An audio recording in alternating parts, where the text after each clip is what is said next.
15-ാം വയസ്സിൽ ശരീരത്തിൽ കണ്ട മുഴ ക്യാൻസറായി മാറിയത് അടുത്തിടെയായിരുന്നു. രേണുസുതി വെളിപ്പെടുത്തിയത് അങ്ങനെയാണ്. വിദേശത്ത് അസുഖം സ്ഥിരീകരിച്ചുവെങ്കിലും നാട്ടിലാണ് പിന്നീട് ചികിത്സകൾ തുടങ്ങാനുള്ള വിവരങ്ങളായിരുന്നു തുടക്കത്തിൽ പുറത്തു വന്നത്. റിയാക്ഷൻ വീഡിയോ ചെയ്യുന്ന യൂട്യൂബേഴ്സ് എല്ലാം ഇതിനെ പ്രതികരിച്ച് രംഗത്ത് വന്നിട്ടുണ്ടായിരുന്നു. കേട്ടതെല്ലാം ശരിവെച്ച് രേണു എത്തിയതോടെയാണ് വിഷയങ്ങളെല്ലാം തന്നെ മാറിപ്പോയത്. ദേഷ്യവും എതിർപ്പുകളും എല്ലാം പലരും മാറ്റിവെച്ച് രേണുവിനെ കുറിച്ച് അധികം വീഡിയോകൾ ചെയ്യുന്നില്ലായിരുന്നു എന്നാണ് ചിലരും പറഞ്ഞത്. രേണുവിനെ കുറിച്ച് പറഞ്ഞു ചെയ്ത വീഡിയോകളെല്ലാം തന്നെ ലഭിച്ച തുകയ്ക്ക് ഒരുപാട് രേണുവിനെ തന്നെ നൽകി സഹായിച്ചവരും ഒരുപാടുണ്ട്. ചികിത്സയുടെ വിവരങ്ങളെല്ലാം യൂട്യൂബിലും ഇൻസ്റ്റാഗ്രാമിലുമായി രേണു പങ്കുവച്ച് രംഗത്ത് വന്നിട്ടുമുണ്ട്. കീമോ ചെയ്യുന്നതിന് മുന്നേ തന്നെ ആദരാഞ്ജലി പോസ്റ്റ് കണ്ടിരുന്നു. ഇങ്ങനെയൊന്നും ആരോടും പറയരുതേ എന്ന് പറയാനുള്ളൂ. നിങ്ങളുടെ പ്രിയപ്പെട്ടവർക്കാണ് ഇങ്ങനെ ഒരു അസുഖം വന്നുവെങ്കിൽ എങ്ങനെയായിരിക്കും നിങ്ങളുടെ പ്രതികരണം? ശവപ്പെട്ടിയിലാണോ ഫോട്ടോ വരെ സോഷ്യൽ മീഡിയയിലൂടെ പ്രചരിക്കുന്നതെന്ന് കണ്ടുവെന്നും രേണു പറഞ്ഞിരുന്നു.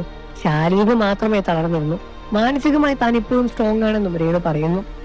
ഇങ്ങനെയൊരു അവസ്ഥയുടെ കടന്നു പോകുന്നവർക്ക് പ്രചോദനമാകാനാണ് താൻ ആഗ്രഹിക്കുന്നത് എന്നും രേണു വ്യക്തമാക്കിയിരുന്നു.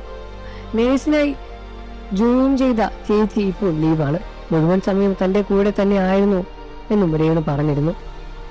താൻ എഴുന്നേൽക്കാതെ എന്നും കിടക്കാൻ ആഗ്രഹിക്കുന്നവരോട് ഒന്നും എനിക്ക് പറയാനില്ല. ക്യാൻസറിനെ ഞാൻ തോൽപ്പിക്കും, ഉറപ്പ്. നിങ്ങളുടെ പ്രാർത്ഥന വേണം കേട്ടോ. എന്നെ സ്നേഹിക്കുന്നവരുടെ മാത്രം എന്നായിരുന്നു രേണു പറഞ്ഞത്. ഇൻസ്റ്റാഗ്രാമിൽ കുറിച്ചും വിട്ടത്. കഴിയുന്നത്ര സന്തോഷിക്കും മോളെ, ദൈവം കൂടെയുണ്ട്. നിന്റെ മനസ്സിന്റെ സന്തോഷമാണ് പ്രധാനം. അത് കിട്ടാനുള്ള നിനക്ക് ഇഷ്ടമുള്ളതെല്ലാം ചെയ്യാം. പ്രാർത്ഥന കൂടെയുണ്ട്. നിരവധി പേരാണ് പോസ്റ്റിന്റെ അഭിപ്രായങ്ങളും രേഖപ്പെടുത്തി രംഗത്ത് വന്നത്. മൂത്ത മകനായ കിച്ചു കാണാൻ വരാത്തതിൽ സങ്കടമുണ്ട് എന്ന് രേണു മുൻപ് പറഞ്ഞിരുന്നു.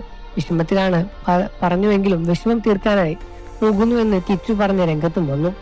അമ്മയുടെ അകത്തുനിന്ന് കാണാതിനെ കുറിച്ചും കിച്ചു സംസാരിച്ചിട്ടുണ്ടായിരുന്നു. സബ്സ്ക്രിപ്ഷൻ തുടങ്ങിയതിനു ശേഷമാണ് പോസ്റ്റ് ചെയ്ത വിവാദങ്ങളെല്ലാം വീഡിയോകളുമായും കിച്ചുവിനെയും സങ്കടപ്പെടുത്തിയത്. അന്ന് അമ്മയോട് ഇത് ചെയ്യല്ലേ, ഹൃദയപ്പനെയും ബാധിക്കും എന്ന് പറഞ്ഞതാണ് കിച്ചു. എന്നിട്ട് സബ്സ്ക്രിപ്ഷൻ തുടങ്ങുന്നു എന്നായിരുന്നു കിച്ചു പറഞ്ഞത്. രേണുവിന് അയച്ച മെസ്സേജും വീഡിയോയും കാണിച്ചു. ഇതിനുശേഷമായിരുന്നു വീണ്ടും വീഡിയോകളുമായി രേണുവും എത്തിയത്. സബ്സ്ക്രിപ്ഷൻ തുടങ്ങിയപ്പോൾ തന്നെ കിച്ചുവിനോട് പറഞ്ഞത് 150 രൂപയാണെന്ന് പറഞ്ഞപ്പോൾ താ എന്നായിരുന്നു അവന്റെ മറുപടി. അമ്മേ, ഇത് വേണ്ട അമ്മേ എന്ന് പറഞ്ഞിരുന്നുവെങ്കിൽ ഞാൻ ഒരിക്കലും ഇത് ചെയ്യില്ലായിരുന്നു. പകരം അവൻ ചോദിച്ചത് കാശ് ചോദിക്കുകയായിരുന്നു. ഞാനത് കൊടുക്കുകയും ചെയ്തു. ഞാനും നീയും മാത്രം അറിയുന്ന ഒത്തിരി കാര്യങ്ങളുണ്ട്.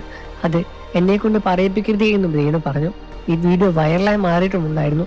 ഇങ്ങനെ പ്രതികരണം രേണുവിൽ നിന്നും പ്രതീക്ഷിച്ചില്ലായിരുന്നു എന്നും കമന്റുകൾ ഒരുപാട് കാണാൻ സാധിക്കും. നിങ്ങൾ രേണുസുതിയാണോ കിച്ചുവിനെയാണോ സപ്പോർട്ട് ചെയ്യുന്ന കാര്യം വീഡിയോയ്ക്ക് താഴെ കമന്റ് ചെയ്ത് പറയുക. വാർത്തകളും വിശേഷവും എത്രയും പെട്ടെന്ന് അറിയാൻ നമ്മുടെ വീഡിയോ ഒന്ന് ലൈക്ക് ചെയ്ത് ചാനൽ സബ്സ്ക്രൈബ് ചെയ്ത് സപ്പോർട്ട് ചെയ്യണേ ഫ്രണ്ട്സ്.